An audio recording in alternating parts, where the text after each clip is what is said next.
오늘은 누가복음 16장입니다. 누가복음 16장 19절부터 31절까지 읽겠습니다.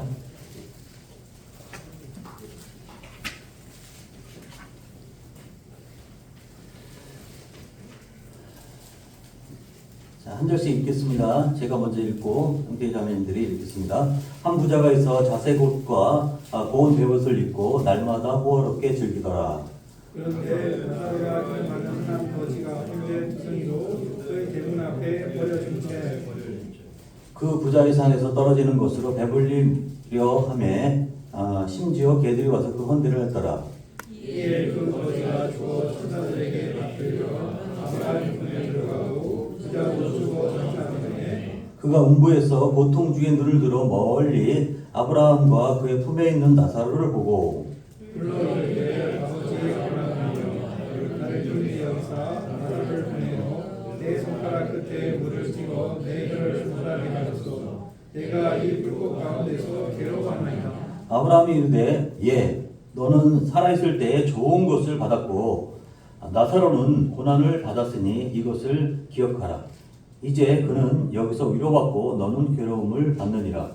그뿐 아니라 너희와 우리 사이에 큰 그룹이가 놓여 있어 여기서 너희에게 건너가고자 하되 갈 수 없고 거기서 우리에게 건너올 수 없게 하느니라. 이르되 그러면 아버지와 보아노니 나사로를 내 아버지의 집에 보내소서. 내 형제 다섯이 있으니 그들에게 증언하게 하여 그들로 이 고통받는 곳에 오지 않게 하소서. 아브라함이 이르되 그들에게 모세와 선지자들이 있으니 그들에게 들을지니라. 이르되 그렇지 아니하니이다. 아버지 아브라함이여 만일 죽은 자에게서 그들에게 가는 자가 있으면 회개하리이다. 이르되 모세와 선지자들에게 듣지 아니하면 비록 죽은 자 가운데서 살아나는 자가 있을지라도 구원함을 받지 아니하리라 하였다 하시니라. 이 내용은 이제 다들 한 번씩 들어보셨죠, 그죠? 그리고 주일학교 때도 이 내용을 많이 이렇게 얘기를 합니다. 이 내용은 그 이제 세 부분으로 이렇게 생각할 수 있겠는데요. 19절부터 22절까지는 나사로와 같은 거지의 고통스러운 상태가 또 이제 그런 그 거지라고 할 수 있죠. 재물이 없고 소외된 그런 상태가 그들의 조상의 죄로 인한 하나님의 저주라고 생각했던 그 사람들. 또 부자로 사는 풍요로움이 하나님의 축복이라고 생각하고 그들이 옳다고 생각하고 있는 이 바리새인들의 잘못된 믿음을 교정해주기 위한 것임을 볼 수가 있습니다. 또 이제 두 번째로 보게 되면 23절부터 26절까지야 사후 세계에 대해서 믿는 사람도 있었지만 믿지 않는 사람들에 대해서 이제 잘못된 믿음을 이제 교정해주기 위해서 이런 말씀을 하고 있습니다. 세 번째로는 하나님의 말씀은 제껴주고 표적을 구하는 사람들에 대해서 이제 경고하는 그런 말씀인 것을 볼 수가 있습니다. 우리가 이제 앞에 이제 16장을 보게 되면 이제 한 번에 보게 되면 이 내용을 가지고 부자가 정당하게 이제 어떻게 지옥에 갈 수 있느냐, 음부에 갈 수 있느냐, 이 부분에 대해서 설득력이 굉장히 떨어지는 것을 볼 수가 있어요. 하지만 앞에 있는 이제 15장과 16장 그 전반부에 있는 내용들을 보고 이것이 다 이어지는 것을 볼 수가 있어요. 이것들을 잘 보게 되면 그럴 수밖에 없는 사연들이 있는 것을 볼 수가 있습니다. 이제 15장에 보면 제일 먼저 무슨 얘기가 나오죠? 자, 한번 볼까요? 어떤 얘기가 나옵니까? 99마리의 양을 두고 한 마리 양을 떠나는 그 목자 얘기가 나옵니다. 자, 이것은 굉장히 비생산적이죠, 그죠? 근데 이 목자가 진정으로 가치롭게 느끼는, 그리고 가치를 둔 이 한 마리의 어린 양에 대해서, 이 양에 대해서 이제 시각을 갖고 있는 것을 볼 수가 있습니다. 정말 가치로운 것이 무엇인가 하는 것을 이제 이 잃어버린 한 마리의 양을 두고 이제 이 얘기를 전개해 나가고 있습니다. 그리고 8절부터 10절에 보면 10드라크마가 있는 그 여인이 한 드라크마를 잊어버렸죠. 그리고 온통 이제 쓸고 찾는데 이것은 굉장히 소중한 것이에요. 뭐 말하자면 이제 신랑으로부터 받은 지참금과 같은 선물과 같은 그런 것이었는데 이것 중에서 이것이 아마 약혼의 증표라고 이렇게 얘기할 수 있겠죠. 근데 그 중에서 하나를 잊어버렸는데 온갖 쓸고 하나 정도 잊어버리면 어떻겠느냐 이렇게 생각할 수 있겠지만 그것을 찾으려고 온통 쓸고 닦으면서 그것을 찾아냅니다. 그리고 찾고 나서 어땠습니까? 아주 즐거움에 차서 친척들을 다 모아서 이웃들을 다 모아서 잔치를 벌입니다. 그 한 드라크마보다 더 많은 비용이 소요됐어요. 그럼에도 불구하고 이것을 가치롭다라고 얘기를 하고 있는 것을 볼 수가 있습니다. 자, 그리고 이제 11절부터 32절에 어떤 얘기가 나옵니까? 잃어버렸던 아들에 대해서 나오게 되죠. 그죠? 멀리 타국에 돌아갔습니다. 타국에서 이제 다 모든 것을 허비하고 호랑방탕해서 아버지의 선을 다 탕진했던 그 탕자가 이제 돌아오는 모습 가운데서 이 하나님께서 이제 그 모습이 그 아버지의 그 모습과 같이 이렇게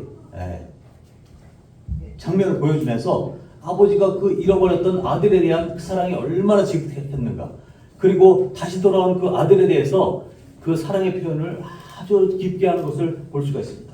그것이 물질로서 표현이 됐고 또 가서 뺨을 부비면서 끌어안는 그 모습으로 표현하게 됩니다.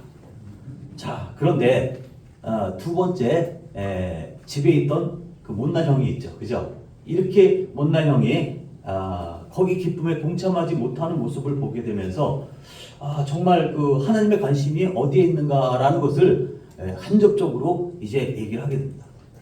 정말 너네들이 이 나의 기쁨에 동참했으면 좋겠어 이렇게 얘기하고 있지만 그들은 아직 깨닫지 못했어요. 자, 그리고 이제 본격적으로 16장에 나오는 모습을 보게 됩니다. 자, 여기서 어떤 부자가 나오게 됩니다. 그리고 청지기가 나오게 됩니다. 여기에 1절부터 나오고는 이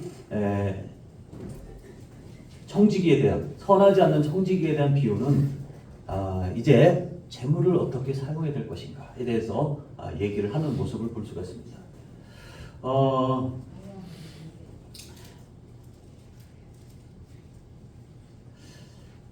이 분은 그 주인이 이제 소유권을 주장할 때가 있는 것을 나타내주고 있어요. 관리를 잘 했어야 될 이 청지기가 관리를 잘 못했어요. 그리고 자신을 위해 그 재물을 사용했던 것을 볼 수가 있습니다. 하지만 이제 그 재물을 이제 부자가 와서 그 소유주가 와서 정산하려고 할 때 그가 이제 해고당할 처지에 있는 것을 볼 수가 있습니다. 이제 그 가운데서 어떻습니까? 빨리 마음을 돌이켜서 재빠르게 행동함을 통해서 이제 지혜로운 종이 되었죠. 이제 인생을 살아가면서 하나님께서 맡겨주면 이 재물과 그리고 자기의 시간과 이런 것들에 대해서 이제 어떻게 살아야 되겠는가 하는 것을 이제 얘기를 해주고 있습니다. 하지만 이런 비유를 통해서 얘기했지만 깨닫지 못했던 사람들이 있죠. 자, 이 분은 이제 부자의 비유를 통해서 이제 청지기처럼, 선한 청지기처럼 이제 살아라라고 이렇게 얘기하고 있지만 돈을 좋아하는 이 바리새인들은 그것을 깨닫지 못했어요. 돈을 좋아하는 바리새인들이 돈을 좋아하는지는 이제 주님이 어떻게 아셨을까요? 이 비유들을 쭉 얘기하고 있었을 때 바리새인들이 어떻게 얘기했나요? 그것을 이 모든 것을 듣고 비웃었다라고 얘기를 하고 있습니다. 참 내가 뭔가 모르는구나. 나는 두 개를 다 소유하고 있다. 재물도 소유하고 있고 그리고 또 종교적으로 또 내가 존경받는 위치. 나는 이제 이것을 통해서 나는 천국 갈 거야. 난 하나님 품에 맞아들일 거야 라고 생각을 하고 있었던 것을 볼 수가 있어요. 하지만 하나님은 그 마음을 다 아셨어요. 이 재물을 통해서 그 중심에 이 재물을 수단으로 해서 높임받기를 원했던 그들의 모습을 이제 들춰내기 시작합니다. 그러면서 뭐라고 얘기합니까? 두 주인에 대해서 얘기하고 있는 모습을 볼 수가 있어요. 진정 그들의 주인은 누구인가라는 것을 이제 계속적으로 얘기를 하고 있는 것을 볼 수가 있습니다. 자, 13절에 보니까 그 집 하인이 두 주인을 섬길 수 없나니, 집 하인이 두 주인을 섬길 수 없나니 혹 이를 미워하고 저를 사랑하거나 혹 이를 중히 여기고 저를 경히 여길 것입니다. 이렇게 얘기하면서 너희가 하나님과 재물을 겸하여 섬길 수 없다라고 얘기하고 있는 것을 볼 수가 있습니다. 바리새인들은 돈을 좋아하는 자라 이 모든 것을 듣고 비웃거느리라고 14절에 얘기하고 있죠. 그죠? 예수님께서 이르시되 너희는 사람 앞에서 스스로 옳다 하는도다. 자기가 이렇게 살고 부하게 살고 이런 것들이 하나님께서 다 나에게 축복을 주셨고 이제 내가 죽으면 하나님께서 나를 받아들일 것이다 라는 것이. 근데 이제 다른 판결이 내려지는 것을 볼 수가 있습니다. 자, 16절에 15절에 보니까 예수께서 이르시되 너희는 사람 앞에서 스스로 옳다 하는 자이나 너희 마음을 하나님께서 아시나니 그 중에 높임을 받는 그것은 하나님 앞에서 미움을 받을 것이니라 라고 이렇게 얘기하고 있어요. 자, 그들의 생각이 이제 조금씩 어긋나는 모습을 보게 됩니다. 자, 다른 성경에서 보면 아무도 주인을 섬길 수 없다라고 얘기했어요. 한쪽을 미워하며 한쪽을 사랑하거니와 한쪽에 헌신하면 다른 쪽을 경시할 것이다. 당신은 하나님과 돈을 둘 다 섬길 수 없습니다. 돈을 사랑했던 바리새인은 이 모든 것을 듣고 예수를 어떻게 했어요? 비웃었습니다. 너희는 남의 눈에 스스로 의롭다 하거늘 하나님은 너희 마음을 아시느니라. 사람이 소중히 여기는 것은 하나님 보시기에 가증한 것이니라 라고 얘기하고 있는 것을 볼 수가 있어요. 자, 그러면서 얘기가 어디로 넘어가고 있어요? 이 부자 19절 부자 얘기가 시작되고 있는 것을 볼 수가 있어요. 그 당시 바리새인들은 그리고 유대인들의 보편적인 생각들은 어떻습니까? 그 가난을 인해서 고통스러운 상태나 아주 그 가난한 자들에 대해서 자기 조상들이 뭔가 잘못을 했다. 그것에 대한 저주로 그렇게 된 것이다. 그런데 나를 봐라. 나는 부자다. 그리고 존경받는 사람이다. 나는 축복받은 사람이다. 그러니까 나처럼 살아야 돼. 근데 실제적으로 그들의 모습 가운데 문제가 있는 것을 볼 수가 있습니다. 바리새인들의 이 잘못된 믿음에 관한 경고인 것을 이렇게 보게 됩니다. 자, 19절부터 20절까지는 어떻습니까? 이 부자가 나옵니다. 이 부자는 매일매일 연회를 열게 됩니다. 어떤 특별한 날만 연회를 연 것이 아니라 매일매일 연회를 열면서 잔치를 벌입니다. 자, 요즘으로 말하면 미국에 보면 또 다른 나라에 보면 어떻습니까? 파티 열죠, 파티. 사교계. 거기에 가면은 뭐가 있죠? 아주 먹을 것이 많이 있죠. 그리고 고급차들이 다 오게 됩니다. 그리고 어떻습니까? 아주 제일 좋은 옷을 다 차려입고 모입니다. 자, 그들이 모여서 하는 일이 뭡니까? 같이 얘기하고 놀고 먹는 거예요. 자, 그러면서 그들과 관계를 끈끈하게 맺어가면서 어떤 사업 얘기가 있고 그리고 그 가운데서 서로 교감이 이루어집니다. 자, 이 사교계에 잘 대비만 하면 어떻습니까? 아주 연주를 잘 타서 큰 돈을 벌 수 있는 그런 기회가 생깁니다. 그리고 때로는 정계에 진출할 수도 있어요. 당시에 팔레스틴 부호들도 이런 삶을 살았던 것을 볼 수가 있어요. 자, 로마의 상류층들은 굉장히 호화롭게 살았던 것을 우리는 아마 이렇게 여기 그 그리스나 또 이렇게 소아시아 쪽에 다녀온 얘기를 들으면서 아주 번성했던 도시들을 보게 되잖아요. 그 상류층들은 얼마나 호화롭게 살았겠습니까? 그것을 본받았던 사람들이 바로 이 팔레스타인의 부자였던 것을 볼 수가 있어요. 자, 그들은 아주 고급색, 아주 그 자세고, 아주 그냥 그 왕들이나 입을 수 있는 그 염료 그 비싼 그것으로 물들인 이 옷을 입고 살았습니다. 그리고 지중해를 통해서 건너오는 아주 그 세마포 아주 고운 이 베옷을 입었던 것을 볼 수가 있어요. 그리고 자칫날에는 아주 음료가 또 빠질 수 없겠죠. 네. 자, 이런 삶을 이렇게 매일 살게 됩니다. 자, 그런데 이 부자가 살고 있는 이 집 앞에 한 거지가 던져지듯이 있었던 것을 볼 수가 있습니다. 성경에 보면은 어떻게 얘기가 나오겠습니까? 거기에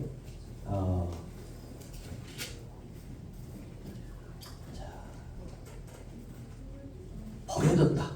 대문 앞에 버려진 한 존재가 있는 것을 볼 수가 있습니다.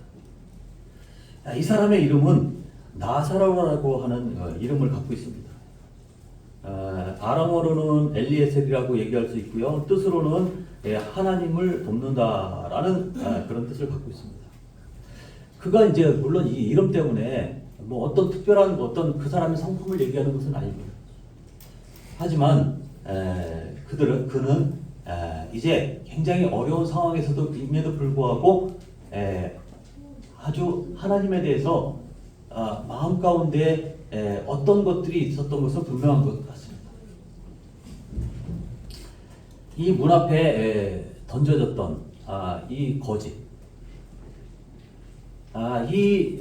이 문은 아마 이 거지와 그 부자를 아주 가로지르는, 감히 이제 그 거지가 안에 들어가서 무엇을 요구할 수 있는 그것을 방해할 수 있는 그런 처지가 되지 않는 것을 볼 수가 있습니다. 버려졌다고 하는 이 표현들, 누워 있었다고 하는 이 표현들, 이것이 이제 그 성경이 표현한 것을 볼 수가 있습니다.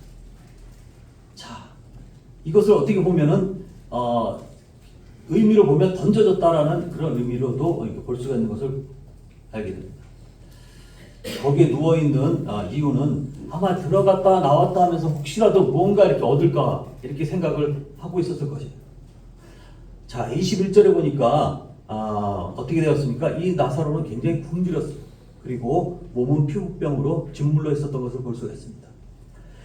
그리고 부자의 상에서 떨어지는 어떤 부스러기라도 먹을까 하고서 기대하고 있었던 것을 볼 수가 있어요.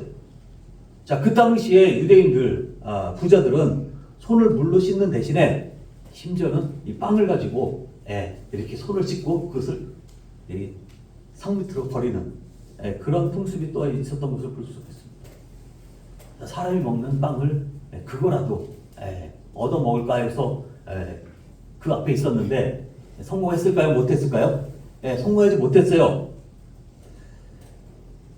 자, 이제 그런 상황에서 이제 진물이 나고 또 이 헌대가 계속 나는 그런 나사로를 길거리의 개들이 그 헌대를 핥고 있는 모습을 보게 됩니다. 자, 이런 상황은요, 옛날에 사람들이 어떻게 생각을 했냐면 이세벨이 이제 그 창문나무에 떨어져서 죽었잖아요, 그죠? 그리고 피가 낭자했을 때 개들이 그 피를 핥고 있는 모습을 보면서 이는 분명하게 하나님께 저주받아서 그렇게 된 거야 라고 사람들은 생각을 했어요. 정말 그럴까요? 나사로 같은 이런 거지 생활을 했던 사람들이 그 성 안에 한두 명이 아니겠죠. 근데 유난히 이 나사로에 대해서 이렇게 집중해 가는 모습을 보게 됩니다. 나사로가 같은 사람들이 어떻게 발생했을까요?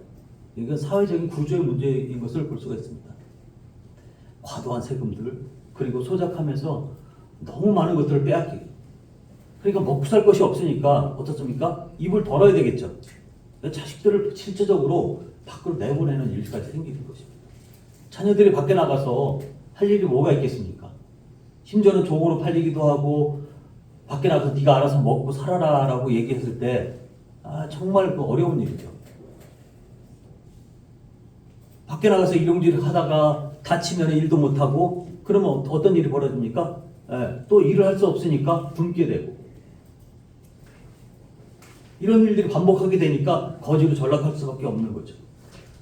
가족들이 흩어지고 사회가 붕괴되기 시작합니다. 근데 하지만 잘 먹고 잘 사는 사람들 계속적으로 잘 먹고 잘 살게 되죠. 22절에 보니까 세월이 흘렀습니다. 두 사람이 다 죽었습니다.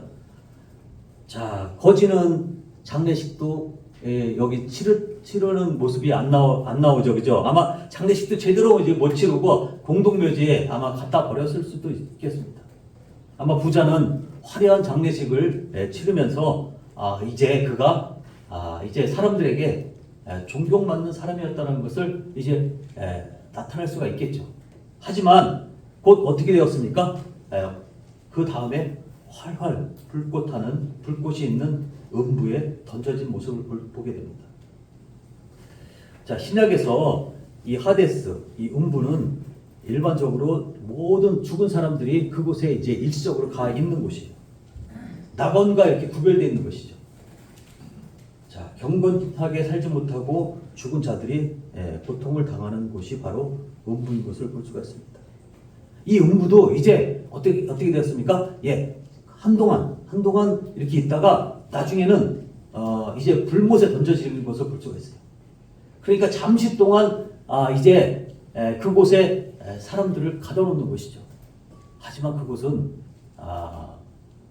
엄청나게 뜨겁고 그리고 목마른 곳인 것을 볼 수가 있습니다. 이제 나중에 이 지옥의 이 기간이 지나서 지옥의 이 음부가 떨어지고 모든 사람들이 다 지옥에 떨어졌을 때 어떻게 되겠습니까? 이 지옥은 음부에 상대할 수 없을 정도로 뜨거운 곳인 것을 이제 성경은 얘기하고 있는 것을 볼 수가 있어요.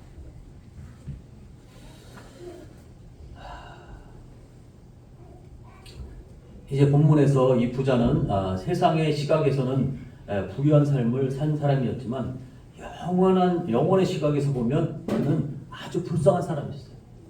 아주 저주받은 가난한 사람에게 불과했던 것을 볼 수가 있습니다. 자, 부자는 얼마나 뜨거운지 이제 자신을 불쌍히 여겨서 아브라함에게 요청합니다. 나사를 시켜서 한 방울의 물이라도 좀 찍어줬으면 좋겠다라고 얘기하고 있어요. 자, 그가 느끼는 고통은 이루 말할 수가 없는 것이죠. 그리고 뜨거운 곳에 있으면 굉장히 목이 타죠. 그죠? 그 목이 타는 것은 정말 상상할 수가 없을 정도의 그런 목마름인 것을 볼 수가 있어요. 물 한 방울이라도 찍어서 갈증을 해소할 수 있겠다라고 생각할 정도로. 여러분들 한번 생각을 해보세요. 정말 목마른 적이 있었나요? 저는 그런 것을 한번 경험해 본 적이 있었어요.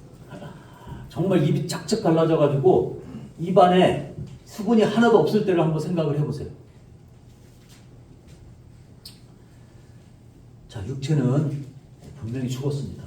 근데도 불구하고 그곳에 이 부자는 이 목마름과 이 고통, 이 불의 뜨거움을 그대로 느끼고 있는 것을 볼 수가 있어요. 옛날에 몸을 통해서 이 센서가 죽었는데 이 정보를 받아들여서 그것을 해석하고 느끼는 이 감각기관은 아직까지 살아있다는 것이에요. 이 부자는 그곳에서 영원히 있을 것입니다. 그는 심한 고통을 당했습니다. 그가 단순하게 부자였기 때문에 그런 것이 아니에요. 그리고 나사로가 거지였기 때문에 이제 아브라함의 품에 안긴 것도 아니에요. 자, 성경은 뭐라고 얘기하고 있습니까?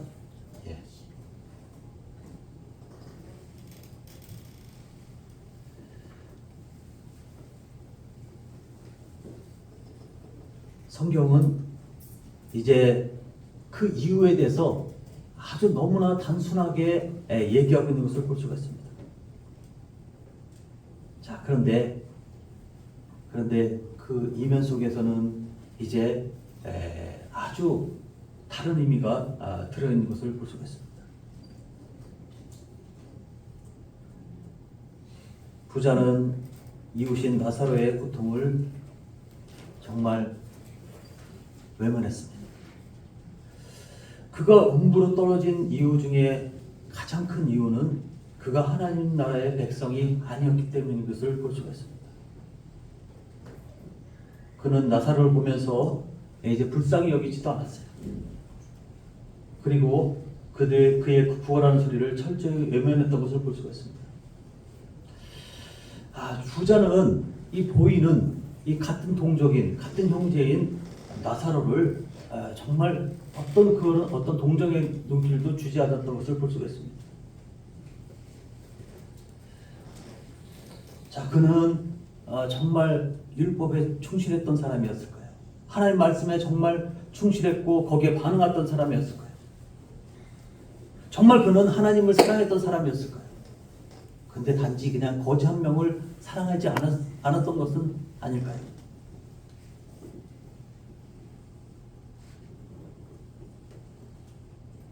자, 율법은 뭐라고 얘기하고 있습니까? 하나님을 사랑하고 이웃을 사랑할 것을 얘기하고 있어요. 정말 부자가 정말 하나님 말씀에 관심이 있었다고 한다면 아마 나사로를 그렇게 내버려 두진 않았을 것입니다. 하나님의 사랑과 이웃의 사랑은 불가분의 관계가 있는 것을 볼 수가 있습니다. 나사로가 생전에 그렇게 그 빵 한 조각을 원했고, 그리고 정말 그것을 통해서 배부름을 원했던 그 나사로에게 그는 눈길 한번 주지 않았던 것을 볼 수가 있습니다. 자, 이제는 그의 상황이 역전된 것을 볼 수가 있죠.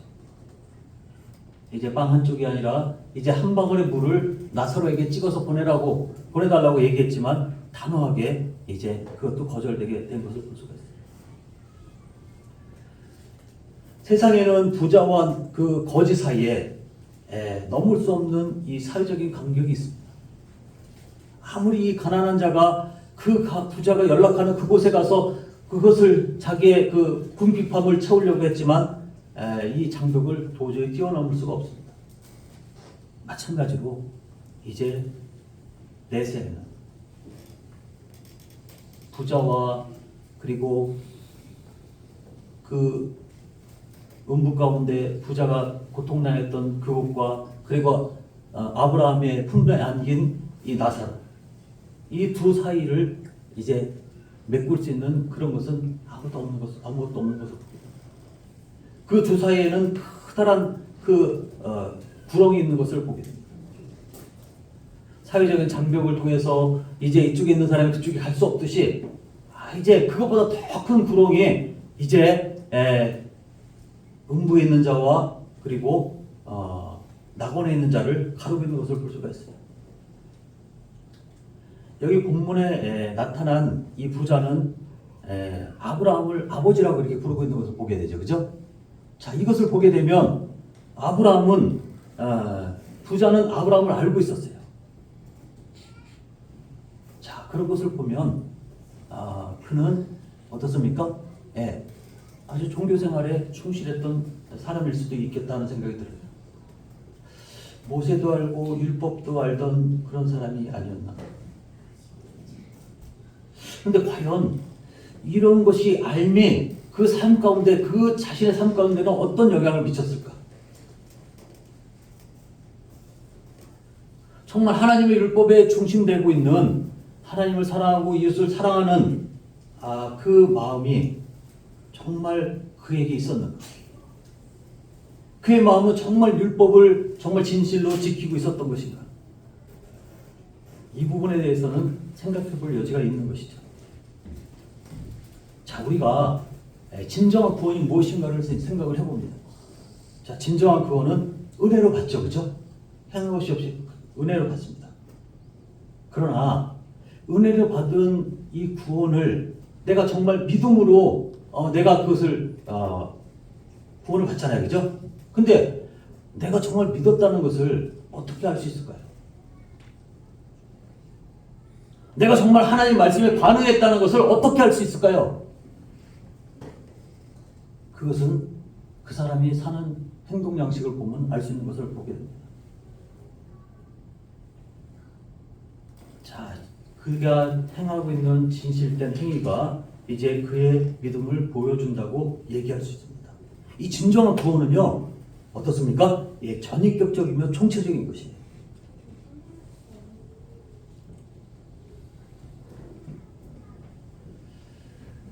정말 이제 부자가 정말 마음 가운데서 이 하나님의 율법을 제대로 알았다고 한다면 아마 이런 사태는 벌어지지 않았을 것입니다.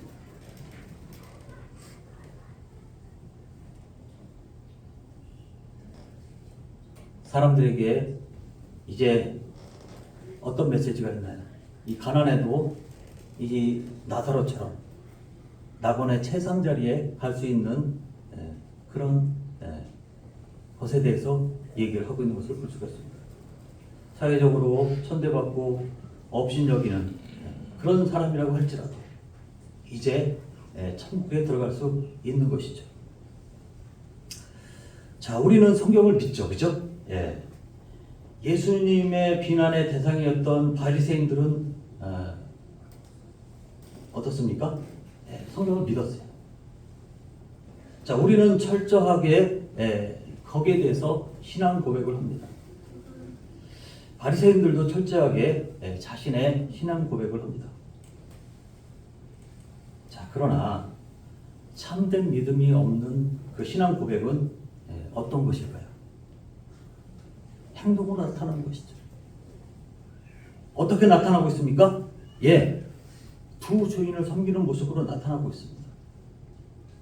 그리고 한 주인을 불신하는 모습으로 나타나고 있어요. 말로는 그렇게 하고 있지만 실제적으로는 마음과 행동이 따르는 것은 다른 곳에 가 있는 것을 볼 수가 있어요. 이것이 바로 종교인이에요. 여러분들 여기에 있는 이 부자는 그런 사람인 것을 얘기하고 있어요. 본인이 아무리 천국을 확신한다고 할지라도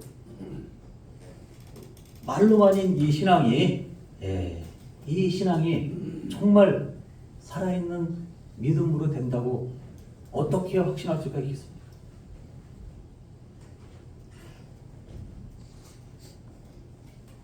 여기 나사로를 품은 아브라함이 부자임에도 불구하고 등장하는 모습을 볼 수가 있어요. 그죠? 자, 아브라함의 믿음은 어떻습니까? 예, 성경이 무엇을 말하느냐? 아브라함이 하나님을 믿음에 저에게 의로 여기신 바 되었다.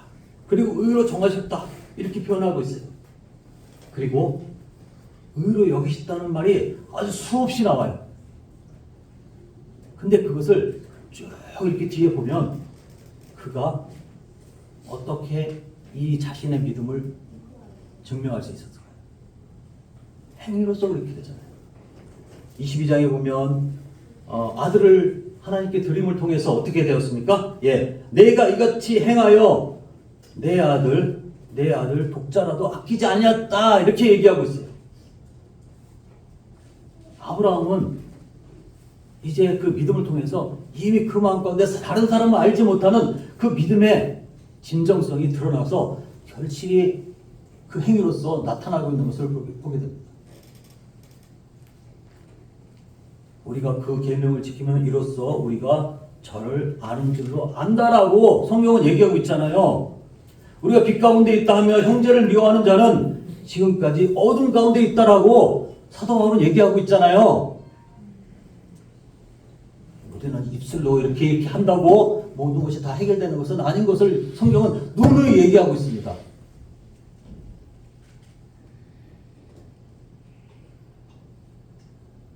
그렇게 하는 사람들이 여기에 15장과 16절에 하나님의 관심에서 멀리 떨어져서 자신만의 세계를 구축하고 나는 이제 의인이야라고 하는 사람이 있잖아요. 그죠? 그 사람은 누구예요? 바리새인인 것을 보게 되잖아요. 이 바리새인 얘기를 하면서 주님은 수없이 진정한 믿음이 무엇인가를 얘기하고 있잖아요. 그리고 여기에 동참할 것을 얘기하고 있잖아요. 자, 그런데 어떻게 되었습니까? 두 주인을 섬기고 있고, 그리고 그것을 얘기하는 사람인 그분에 대해서 어떻게 되었습니까? 네.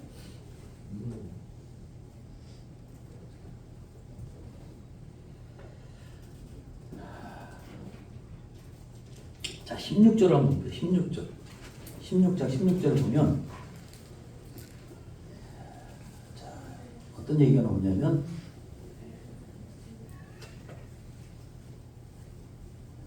율법과 선지자는 요한의 때까지요, 그 후부터는 하나님의 나라의 복음이 전파되어 사람마다 그리로 침입하느니라.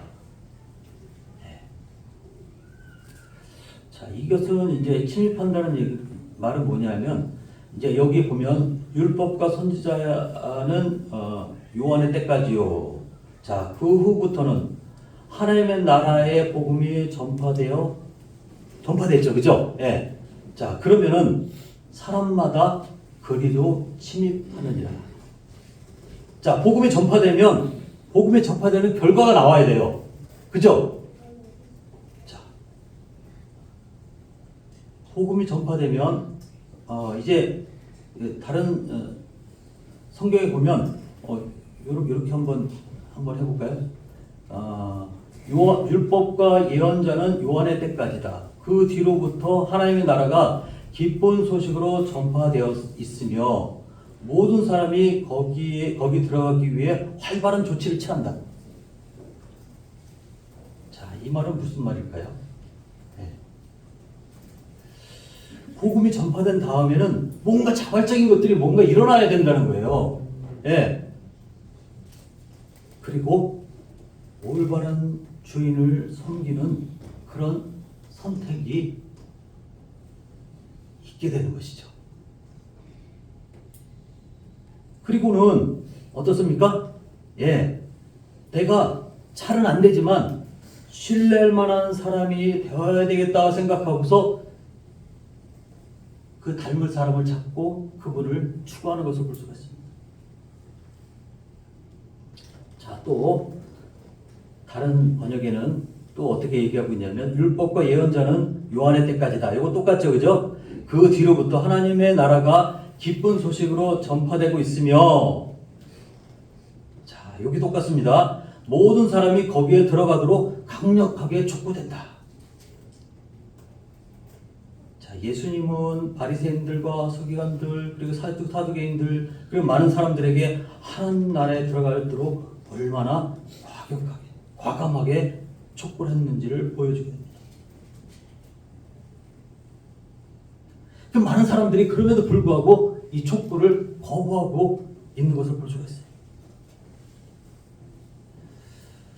자, 이 부자의 모습이 누구의 모습이라고 얘기할 수 있습니까? 예, 여기 있는 바리새인과 너무 닮아 있는 것을 보게 됩니다. 자, 오늘날 우리가 두 주인을 섬기고 있는 이 이름 없는 부자는 누구라고 생각하십니까? 그 당시에 바리새인이라고 한다면 지금은 누구라고 생각하십니까?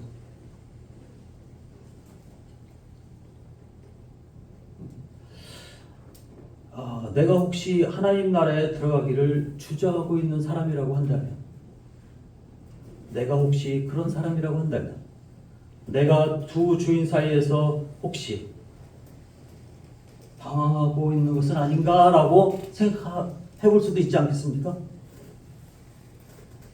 과연 이 주인이 나를 행복하게 해줄 것인가? 아니면 내가 본래 생각하고 있는 그 주인이 나를 행복하게 해줄 것인가?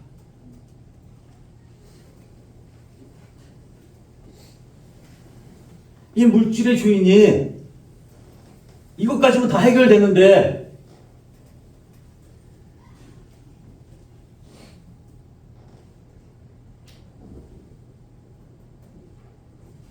나는 누구를 선택할 것인가?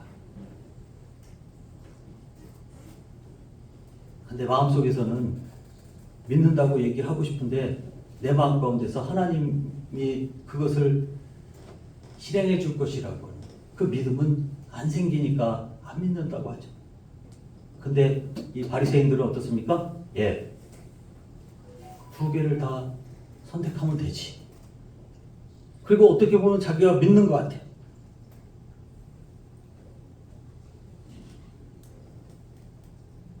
하나보다는 둘이 낫지 않겠어?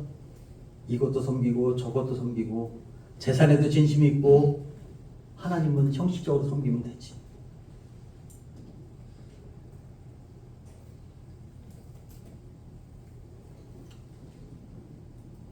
자, 혹시 우리들 가운데서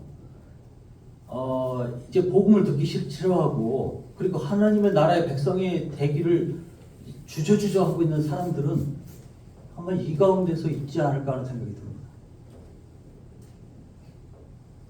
정말 내가 하나님을 믿음을 통해서 정말 그분이 나를 행복하게 해줄 것인가? 그리고 내가 그분을 정말 진정으로 신뢰할 것인가에 대한 이 믿음에 대한 부분들을 나는 확신할 수 없는 거예요. 그리고 이런 얘기를 듣게 되면 어떻습니까? 예, 내가 분명하게 물질을 더 사랑하고 세상의 방법대로 사는 것이 나는 너무나 익숙하고 그것이 확실한 방법이라고 생각하기 때문에 어떻습니까? 예, 그 방법을 택하려고 하는 그 마음이 더 강한 거예요. 양심은 계속적으로 하나님을 믿으라고 얘기하고 있는데 내 행동은 그렇지 않은 거예요.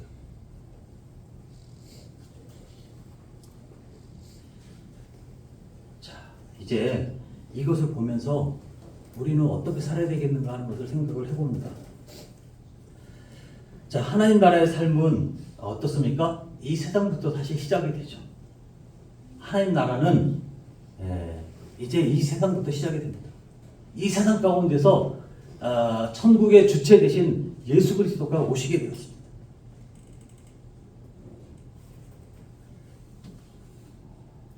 자, 우리가 주님을 만나고 나서 이제 주님으로 인해서 이 천국의 삶을 이제 우리 마음 가운데 천국이 시작되면서 천국의 삶을 이제 살게 됩니다. 하나님 나라의 백성으로 살게 되죠. 근데 하나님 나라의 백성으로 사는데 우리가 갑자기 이 모든 것을 다 없애버릴 수 없죠. 그죠? 그럼에도 불구하고 우리는 이 땅의 자원을 가지고 살게 됩니다. 자, 세상 사람들은 출세하기 위해서 이제 어떻게 하고 있죠?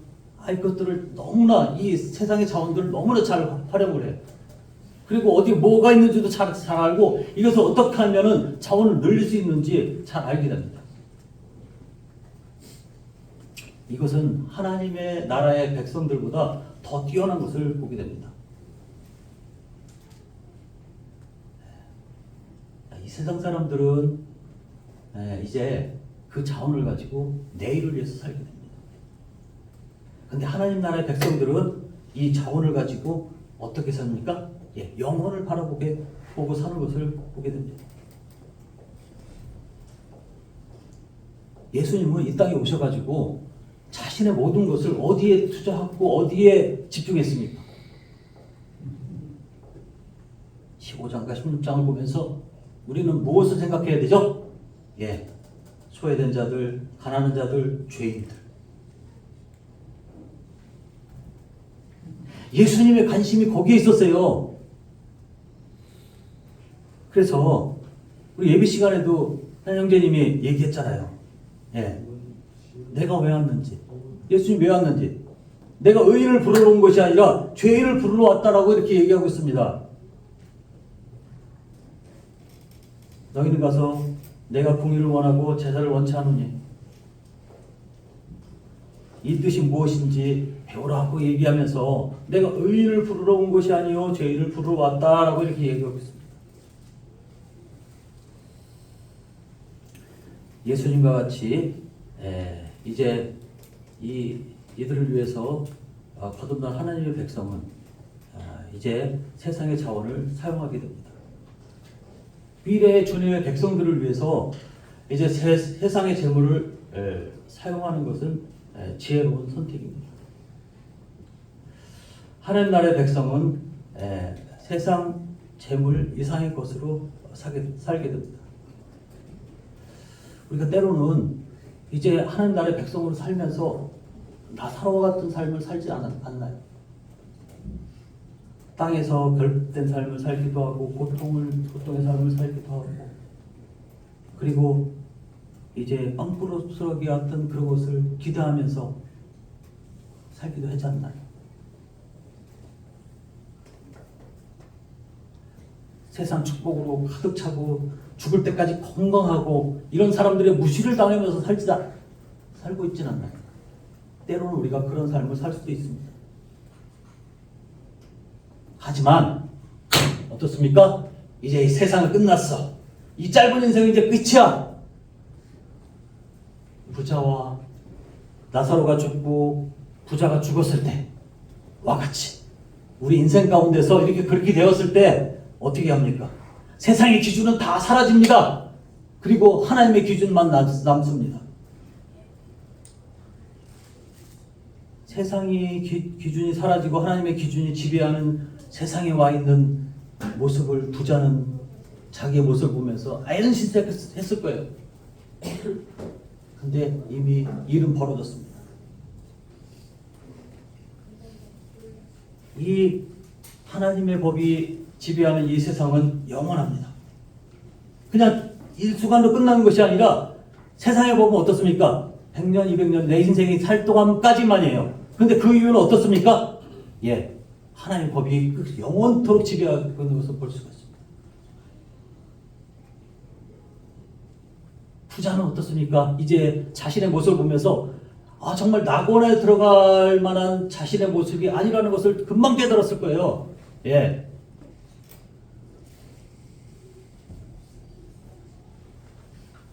하나님 나라의 삶은 어떻습니까? 그 나라의 백성들만 가능한 것을 보게 됩니다.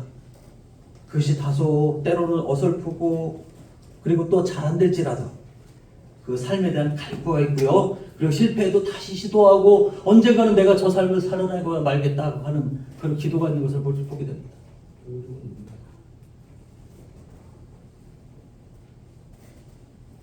자, 이제 두 번째로 넘어가서 23절부터 26절까지의 내용은 이제 사후세계를 믿지 않는 사람들의 잘못된 신앙에 대해서 얘기를 하고 있는 것을 보게 됩니다. 부자는 나사로와 같이 활활 타는 불 속에서 계속 고통을 받고 있어요. 자, 그가 정말 이제 아브라함의 품 안에 있는 나사로를 보았을 때 아브라함에게 요청했잖아요. 물 한 방울이라도 찍어달라고.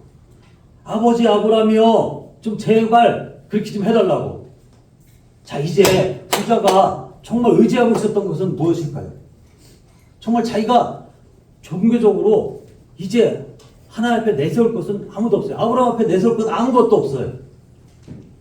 예, 그는 유대인으로서 이제 혈통을 내세울 것밖에 없는 것을 볼 수가 있습니다. 그것이 효과가 있었나요? 효과가 있었어요? 여기서 뭐라고 얘기하고 있어요? 뭐라고 얘기하고 있습니까? 불러 이르되 아버지 아브라함이요 라고 얘기하면서 제발 한 방울이라도 좀 내 입술에 나사로 시켜서 좀 물 한 방울이라도 찍어달라고 얘기하잖아요. 자, 그가 내세울 수 있는 것은 아버지 아브라함, 내가 유대인입니다.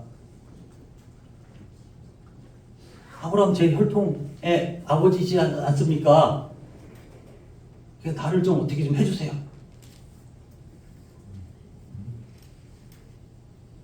이 혈통적인 특권에 의지하고 있는 것을 보게 됩니다. 그러나 하나님 나라는 어떻습니까? 사람의 뜻으로 난 자를 거부하고 있습니다. 오직 하나님께로 난 자들을 받아들이고 있는 것을 볼 수가 있습니다. 부자는 여기에 해당되지 않습니다. 그리고 괴로워하고 고민했던 것을 볼 수가 있습니다. 아무리 울부짖어도 그것은 형태가 바뀌지 않습니다. 육체적인 고통을 당하고 그리고 절망의 소외감 속에서 영원히 있게 됩니다. 이제 음부가 던져질 때는 더 깊은 곳에 들어가서 가게 됩니다. 27절의 마지막입니다. 뭐라고 얘기하고 있나요? 이것저것 안 되니까 이제 가족들을 생각합니다. 자, 가족들 생각하면서 어떻게 얘기하고 있어요? 예, 나사를 보내달라고 얘기하잖아요. 그죠? 예. 근데 뭐라고, 어떤 대답이 있어요? 예. 어떤 대답이 있나요? 예. 다른 자가 가도 안 될 것이다. 말씀이 있으니까 이제 이 말씀을 통해서 그들이 회개하도록 하자. 자, 이것을 볼 때 부자는 성경을 믿었나요? 그 집에 부자니까 그 당시에 그렇게 비싼 성경을 갖고 있음에도 불구하고 그는 성경과 아무런 관계가 없는 것을 보게 됩니다. 정말 그가 성경을 의지했고 그랬다고 한다면 자신도 변했겠죠. 그죠? 그리고 말씀을 보내달라고 얘기했을 거예요. 근데 누굴 보내달라고 그랬어요? 예, 나사로를 보내달라고 했어요. 자, 부자는 성경을 경험한 적이 없어요. 자, 성경을 통해서 그의 마음과 생각이 바뀐 적이 없어요. 회개한 적이 없어요. 그러니까 어떻습니까? 예, 나사를 보내서 자기 가족들도 회개하도록 그렇게 얘기를 한 거예요. 하나님 말씀에 대한 확신이 없었어요. 다른 무엇이 필요했어요. 그 비싼 성경은 그냥 장식장이었어요. 여러분을 갖고 다니는 이 성경이 여러분과 상관이 없다고 한다면 우리의 인생은 어떻게 될까요?